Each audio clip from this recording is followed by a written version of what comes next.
হেন বুঝি কাঁদে মাতা পথ পানে ছাইয়া, হেন বুঝি কাঁদে মাতা পথ পানে চাইয়া, হেন বুঝি কাঁদে মাতা পথ পানে চাইয়া, আজি মাঠে আমাদের বিলম্ব দেখি হরি হরি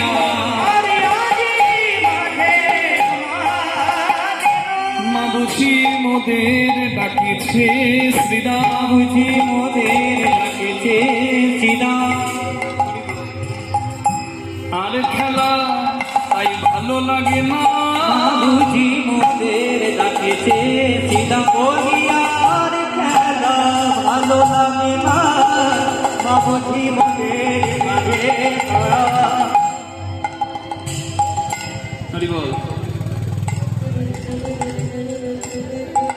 মায়েরা, মায়ের কথা যত বলবো তত কম বলা হবে, তাই না? হরি বল হরি বল হরি বল।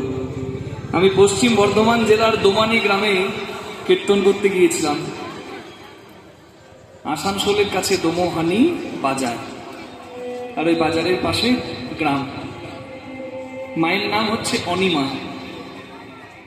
1 বছর নয়, পরপর 3 বছর সেই মায়ের বাড়িতে আমি কীর্তন করেছিলাম। হরি বল। তো সেই মায়ের বাড়িতে আমি কীর্তন করছি, আর সামনে বসে এক মা সারাক্ষণ কাঁদছে। কীর্তনের ভাব এলে মানুষ কাঁদে, কিন্তু সারাক্ষণ কেউ কাঁদতে পারে না। আমি বুঝলাম মায়ের অন্য কোনো দুঃখ আছে। আমি মাকে জিজ্ঞাসা করলাম, মা আপনি এত কাঁদছেন কেন?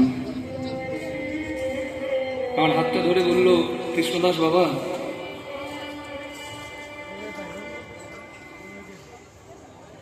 আজ থেকে 25 বছর আগে আমার 4 বছরের ছেলে জলে ডুবে মারা গেছে। আমি এখনো রাতে ঘুমাতে পারি না, আমার হাত পাগুলো ঠান্ডা হয়ে যায়, আমার বুকে তীব্র জ্বালা হয়, আমার শরীরটা কাঁপে, আমার চোখ থেকে না চাইতেই জল আসে।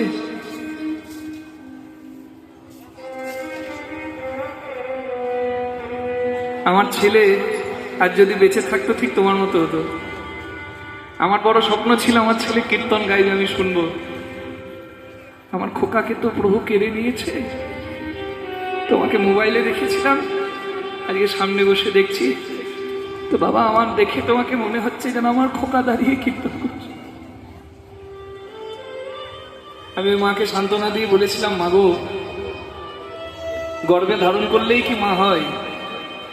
রক্তের সম্পর্ক শ্রেষ্ঠ হয় না, প্রেম ভক্তি ভালোবাসার সম্পর্ক শ্রেষ্ঠ হয়।